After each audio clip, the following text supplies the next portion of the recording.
जब भी प्रेम की बात होती है तो श्री कृष्ण राधा के प्रेम की मिसाल सबसे पहले आती है।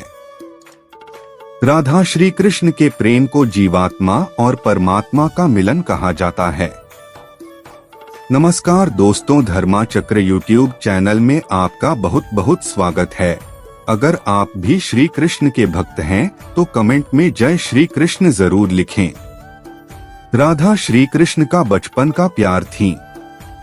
श्री कृष्ण जब 8 साल के थे तब दोनों ने प्रेम की अनुभूति की। राधा श्री कृष्ण के दैवीय गुणों से परिचित थीं। उन्होंने जिंदगी भर अपने मन में प्रेम की स्मृतियों को बनाए रखा। यही उनके रिश्ते की सबसे बड़ी खूबसूरती है। कहा जाता है कि श्री कृष्ण को केवल 2 ही चीजें सबसे ज्यादा प्रिय थीं। ये दोनों चीजें भी आपस में एक दूसरे से गहराई से जुड़ी हुई थीं, एक बांसुरी और एक राधा। कृष्ण की बांसुरी की धुन ही थी जिससे राधा श्री कृष्ण की तरफ खिंची चली गईं। राधा की वजह से श्री कृष्ण बांसुरी को हमेशा अपने पास ही रखते थे। भले ही श्री कृष्ण और राधा का मिलन नहीं हो सका, लेकिन उनकी बांसुरी उन्हें हमेशा एक सूत्र में बांधे रही। श्री कृष्ण के जितने भी चित्रण मिलते हैं उनमें बांसुरी जरूर रहती है। बांसुरी श्री कृष्ण के राधा के प्रति प्रेम का प्रतीक है। वैसे तो राधा से जुड़े कई अलग अलग विवरण मौजूद हैं, लेकिन एक प्रचलित कहानी है। भगवान श्री कृष्ण से राधा पहली बार तब अलग हुई जब मामा कंस ने बलराम और कृष्ण को आमंत्रित किया। वृंदावन के लोग यह खबर सुनकर दुखी हो गए। मथुरा जाने से पहले श्री कृष्ण राधा से मिले थे। राधा कृष्ण के मन में चल रही हर गतिविधि को जानती थीं। राधा को अलविदा कह कृष्ण उनसे दूर चले गए। कृष्ण राधा से ये वादा करके गए थे कि वो वापस आएंगे, लेकिन कृष्ण राधा के पास वापस नहीं आए। उनकी शादी भी रुक्मिणी से हुई। रुक्मिणी ने भी श्री कृष्ण को पाने के लिए बहुत जतन किए थे। श्री कृष्ण से विवाह के लिए वह अपने भाई रुक्मी के खिलाफ चली गईं। राधा की तरह वह भी श्री कृष्ण से प्यार करती थीं। रुक्मिणी ने श्री कृष्ण को एक प्रेम पत्र भी भेजा था कि वह आकर उन्हें अपने साथ ले जाएं। इसके बाद ही कृष्ण रुक्मिणी के पास गए और उनसे शादी कर ली। कृष्ण के वृंदावन छोड़ने के बाद से ही राधा का वर्णन बहुत कम हो गया। राधा और कृष्ण जब आखिरी बार मिले थे तो राधा ने कृष्ण से कहा था कि भले ही वो उनसे दूर जा रहे हैं, लेकिन मन से कृष्ण हमेशा उनके साथ ही रहेंगे। इसके बाद कृष्ण मथुरा गए और कंस और बाकी राक्षसों को मारने का अपना काम पूरा किया।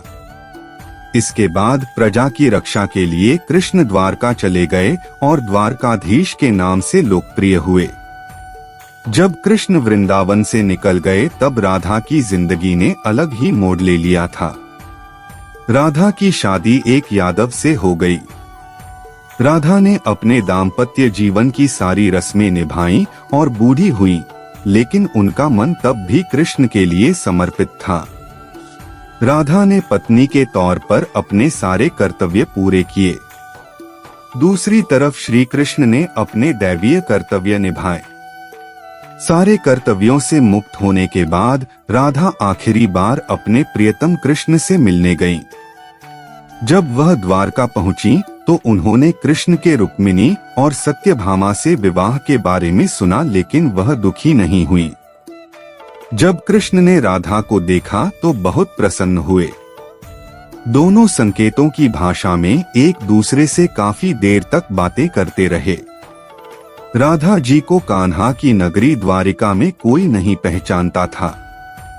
राधा के अनुरोध पर कृष्ण ने उन्हें महल में एक देविका के रूप में नियुक्त किया। राधा दिन भर महल में रहती थीं और महल से जुड़े कार्य देखती थीं। मौका मिलते ही वह कृष्ण के दर्शन कर लेती थीं। लेकिन महल में राधा ने श्री कृष्ण के साथ पहले की तरह का आध्यात्मिक जुड़ाव महसूस नहीं कर पा रही थीं, इसलिए राधा ने महल से दूर जाना तय किया। उन्होंने सोचा कि वह दूर जाकर दोबारा श्री कृष्ण के साथ गहरा आत्मीय संबंध स्थापित कर पाएंगी। उन्हें नहीं पता था कि वह कहाँ जा रही हैं, लेकिन भगवान श्री कृष्ण जानते थे। धीरे धीरे समय बीता और राधा बिल्कुल अकेली और कमजोर हो गईं। उस वक्त उन्हें भगवान श्री कृष्ण की आवश्यकता पड़ी। आखिरी समय में भगवान श्री कृष्ण उनके सामने आ गए। कृष्ण ने राधा से कहा कि वह उनसे कुछ मांगे, लेकिन राधा ने मना कर दिया। कृष्ण के दोबारा अनुरोध करने पर राधा ने कहा कि वह आखिरी बार उन्हें बांसुरी बजाते देखना चाहती हैं। श्री कृष्ण ने बांसुरी ली और बेहद सुरीली धुन में बजाने लगे। श्री कृष्ण ने दिन रात बांसुरी बजाई, जब तक राधा आध्यात्मिक रूप से कृष्ण में विलीन नहीं हो गई। बांसुरी की धुन सुनते सुनते राधा ने अपने शरीर का त्याग कर दिया। हालांकि भगवान कृष्ण जानते थे कि उनका प्रेम अमर है, बावजूद वे राधा की मृत्यु को बर्दाश्त नहीं कर सके। कृष्ण ने प्रेम के प्रतीकात्मक अंत के रूप में बांसुरी तोड़कर झाड़ी में फेंक दी। उसके बाद से श्री कृष्ण ने जीवन भर बांसुरी या कोई अन्य वादक यंत्र नहीं बजाया। कहा जाता है कि जब द्वापर युग में नारायण ने श्री कृष्ण का जन्म लिया था, तब माँ लक्ष्मी ने राधा रानी के रूप में जन्म लिया था, ताकि मृत्यु लोक में भी वे उनके साथ ही रहे। मित्रों, आज के लिए इतना ही। उम्मीद करते हैं कि आज दी गई जानकारी आपको पसंद आई होगी। अगर आपको आज की वीडियो पसंद आई तो वीडियो को लाइक करें, शेयर करें और चैनल को सब्सक्राइब करके बेल आइकन को जरूर प्रेस कर दें। अंत तक वीडियो को देखने के लिए आपका बहुत बहुत धन्यवाद।